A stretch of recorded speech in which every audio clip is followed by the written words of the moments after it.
डालमान के अंदर एक जोरदार जयकारा लगाए। बोले कयाजी महाराज की। उपस्थित मंदिर निर्माण समिति के अध्यक्ष प्रताप जी, दानदाता बीरबल जी, यहाँ के नौजवानों के नेता पूर्व प्रधान ताराचंद जी, पूर्व अध्यक्ष भाई मदन जी, श्री राम शिखर से महेंद्र जी,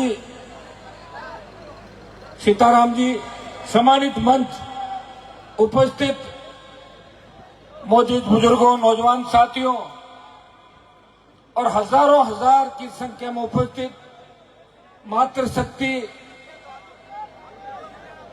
मेरे छोटे भाई, सबका मैं इस डालमान के ऐतिहासिक कार्यक्रम में अभिनंदन करता हूं। आप सबका मैं हृदय से आभार प्रकट करता हूं कि रात की 1 बजे भी, 1:30 बजे भी वही जोश है जो 9, साढ़े 9, 10 बजे था।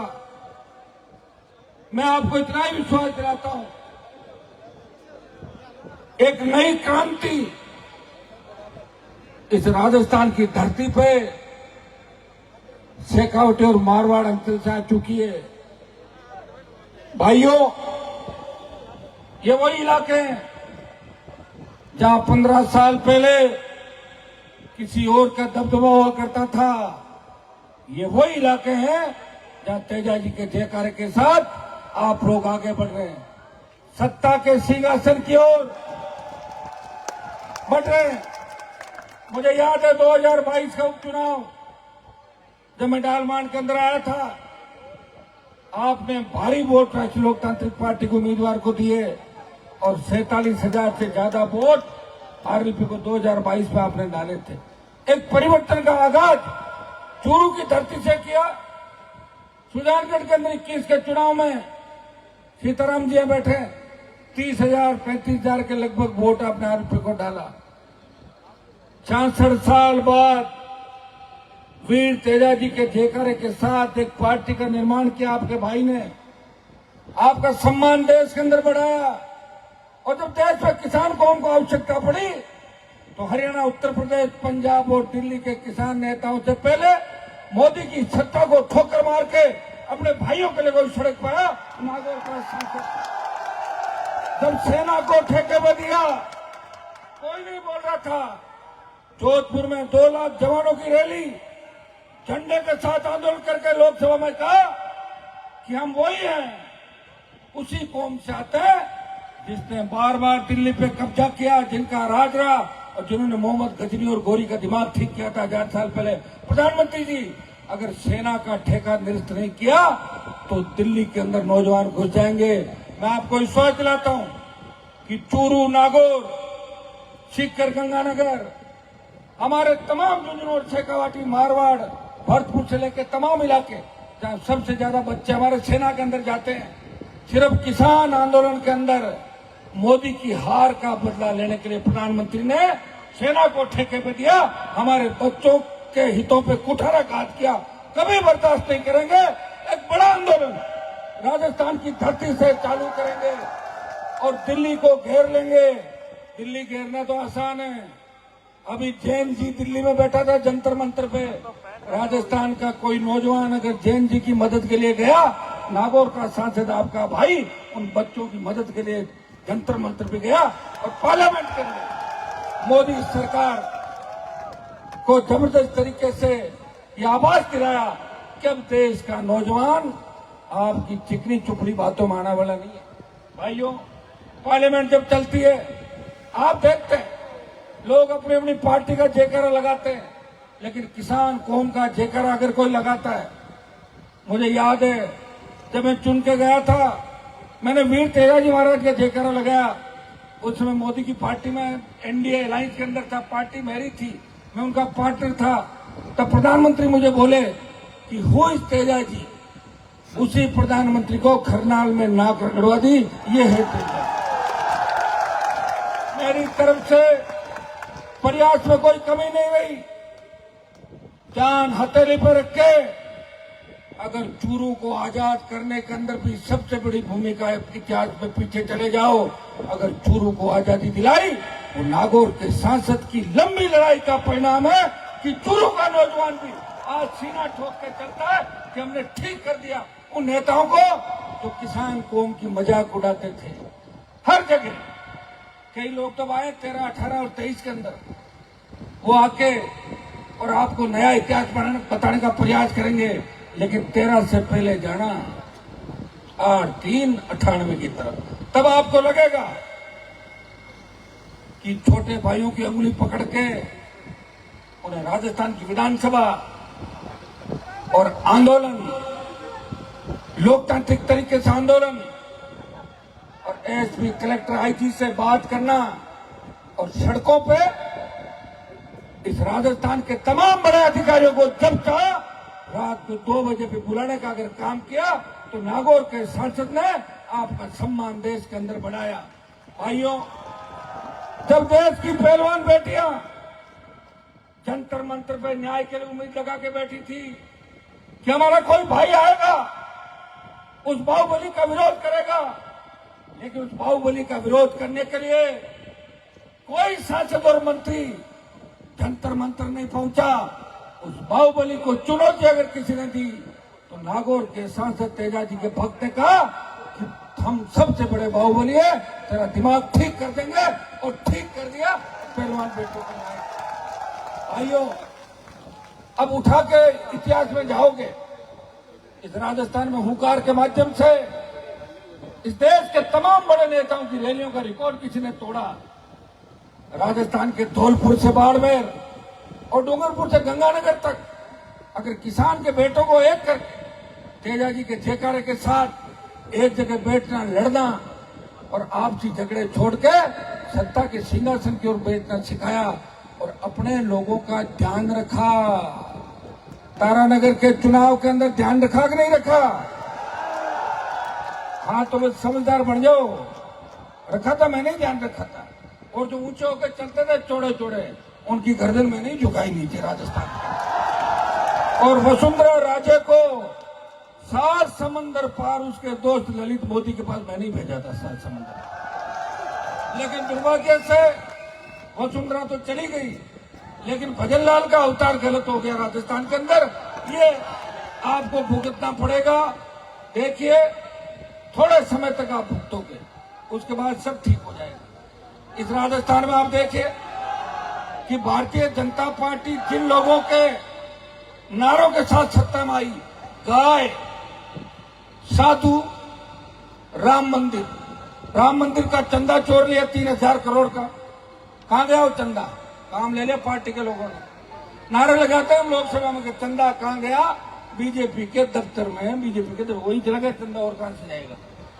देश के तमाम लोगों की आस्था पे चोट।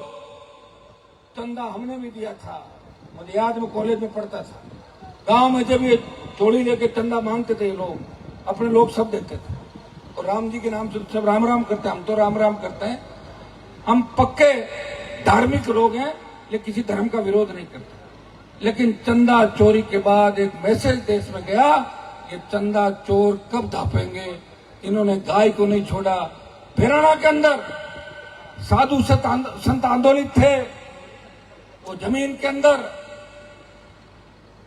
भूमि के अंदर वो समाधि लेना चाहते थे, उनकी कोई नहीं छोड़ रहा था।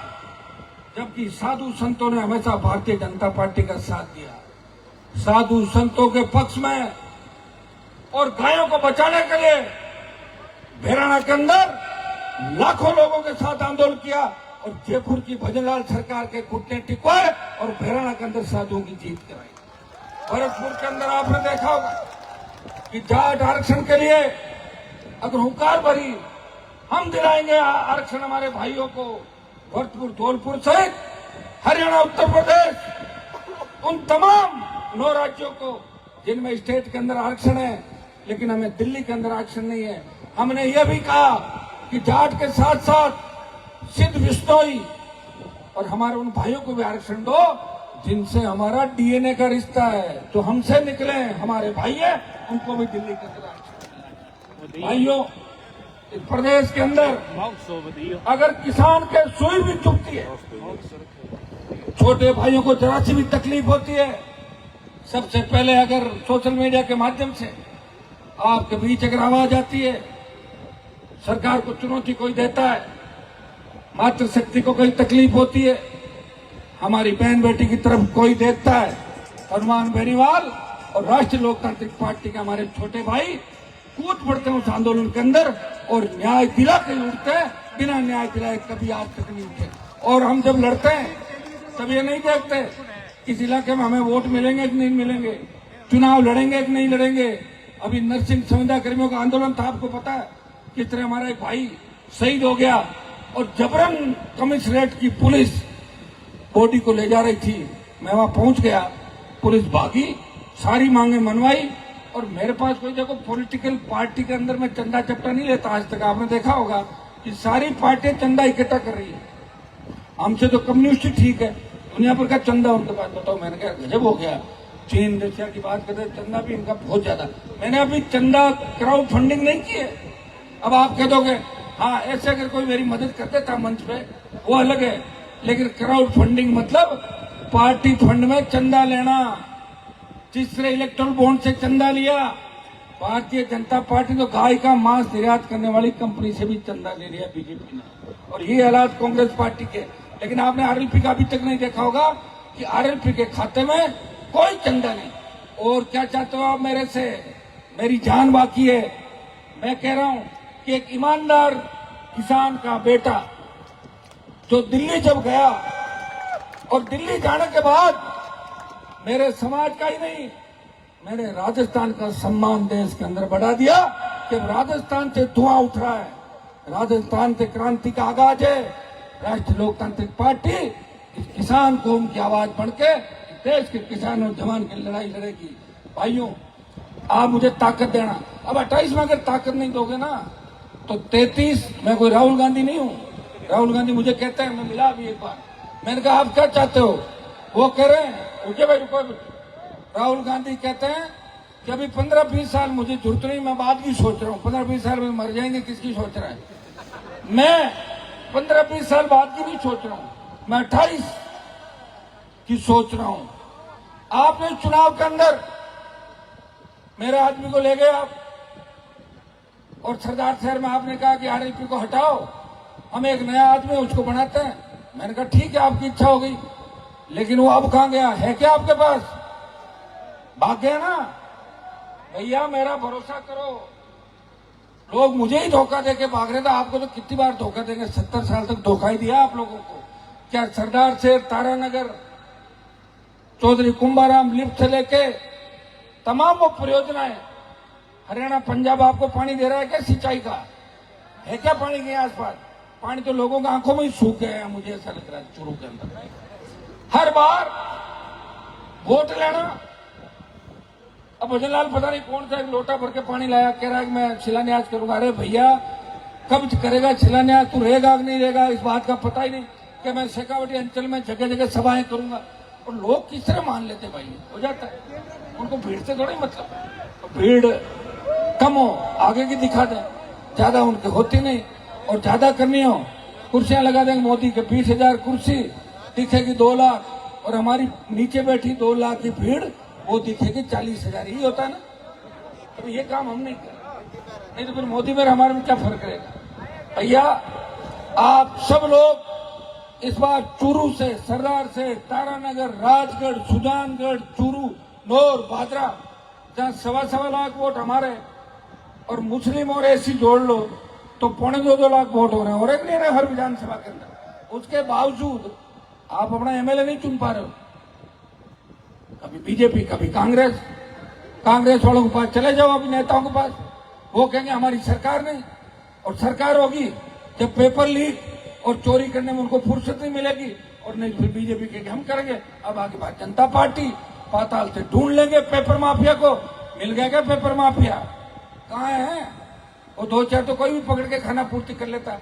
अगर आप चाहते हो कि राजस्थान में आपकी बहन बेटियां रात को 12-1 बजे भी सुरक्षित महसूस करे जैसे घर के आंगन में, तो राष्ट्रीय लोकतांत्रिक पार्टी की सरकार बनाओ। सरकार कैसे बनाओगे? ये 22% आबादी शेड्यूल कास्ट, मुस्लिम, अन्य दलित, शोषित, पीड़ित तबके को साथ लेके एक चीज देखेगी कि हमें हमारी तीसरे विकल्प आरएलपी को मजबूत करना है। मैं लड़ाई मेरे लिए नहीं लड़ रहा हूं, मैं आपके लिए लड़ रहा हूं। मेरे लिए लड़ता तो वसुंधरा से मेरा जमीन का झगड़ा नहीं था। मैं भी वसुंधरा के साथ 3 में सेटलमेंट करके 8 में वापस गहलोत के इधर जैसे रोज लोग कूदते 3-4 बार मंत्री बन जाता। मेरी जवानी मैंने इस कौम के खातिर बर्बाद की है, पूरे देश की। याद रखना इस बात का। 28 में अगर वोट नहीं दिया तो 33 में कोई वोट मांगने के लिए आपके बीच इस तरह लड़ाका आएगा नहीं दोबारा। बात का विशेष रूप से ध्यान रखना। एक ही चीज तय कर लो कि जैन जी जब दिल्ली को झुका सकता है तो यहाँ तो जैन जी के साथ सारा ही जैन बैठा है। सन 70 के अंदर पैदा हुआ, चाहे 60 के अंदर हुए, उससे लेके अभी तक 25 तक देख लो, अलग अलग समय के अंदर अलग अलग हमारी आबादी रही। भाइयों उठो, खुद के लिए कुछ करो। रात को 2 बजे क्या गहलोत आएगा क्या भाषण देना है? या वसुंधरा आ सकती है 2 बजे धक्के खा के? पायलट आ सकता है क्या 9 बजे डर के सो जाता है, धूप में कहता है कि मेरी चमड़ी है ना काली हो जाएगी, डॉक्टर ने कहा है।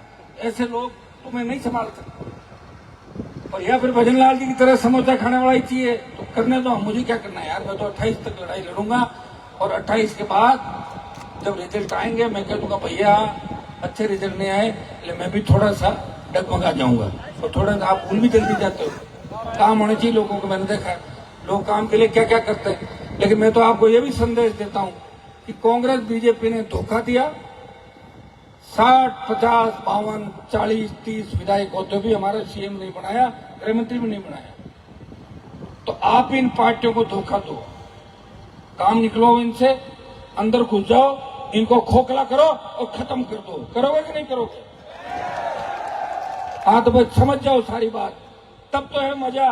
और नहीं फिर करते रहो, कौन पूछेगा भाई? मेरी लड़ाई तो जब भी मैं छोड़ भी दूंगा ना तो लोग कहेंगे कि 25 से 30 साल लड़ाई लड़ी थी राजस्थान में हनुमान बेनीवाल ने, लोगों को जगाया, माफिया को ठीक किया, भागे,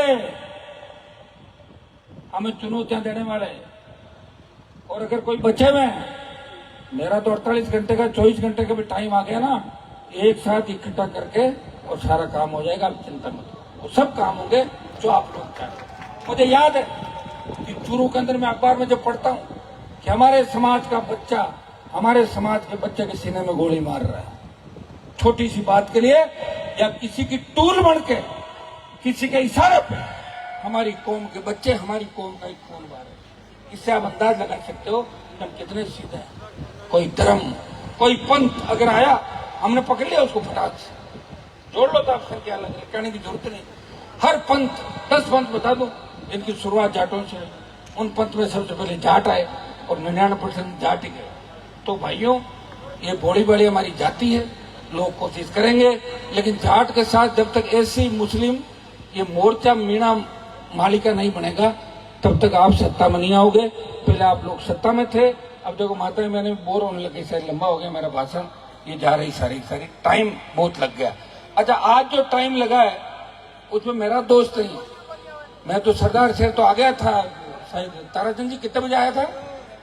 9 बजे आ गया था। 9 बजे मतलब 10 बजे आ जाना चाहिए, लेकिन वहां भी कार्यकर्ताओं का सम्मेलन, फिर लंबे समय से आया, लोगों का प्यार, और मुझे पता था कि आप बैठे रहोगे मजबूती के साथ। और आज आपने छापर का जो कार्यक्रम था, उस दिन छापर के प्रोग्राम के अंदर बड़ा मजबूत कार्यक्रम था, 20,000 से ज्यादा संख्या में जवान थे। कभी ऐसा प्रोग्राम छापर के अंदर नहीं हुआ। योग संयोग की बात है, बच्चे ज्यादा उत्साहित थे, वो मेरे पास आना चाहते थे, बात बात के समझ नहीं रहे थे। मेरा मूड ऑफ हो गया, मैं चला गया। लेकिन बाद में बड़ा पश्चाताप हुआ मुझे कि मुझे ऐसा नहीं करना चाहिए, ठीक नहीं लगता, अकेला व्यक्ति परेशान हो जाता हूँ। इसलिए मैंने घोषणा की वहां सरदार शहर में कि दोबारा छापर जाऊंगा और हेलीकॉप्टर लेके जाऊंगा और छापर में दोबारा सभा करूंगा। अपने सरदार शहर की वो यादें आज भी मुझे अच्छी तरह याद है। जब मैं निकलता था रात की 2-2 बजे तक आप मेरा इंतजार करते थे। मैं आपके बीच नया था, लेकिन फिर भी आपने मुझे प्यार आशीर्वाद दिया। विश्वास दिलाता हूं कि आपके बच्चों के भविष्य को ठीक करने के लिए पूरी ताकत के साथ लड़ाई लड़ेंगे। अंतिम लड़ाई जरूर है, लेकिन इस बार रिजल्ट आएगा, चिंता नहीं करें। अब की बार आप लाखों लोग मेरे साथ हो और निश्चित रूप से आरएलपी मजबूत स्तंभ के रूप में इस राजस्थान में तीसरे मोर्चे के रूप में उभर के आएगी।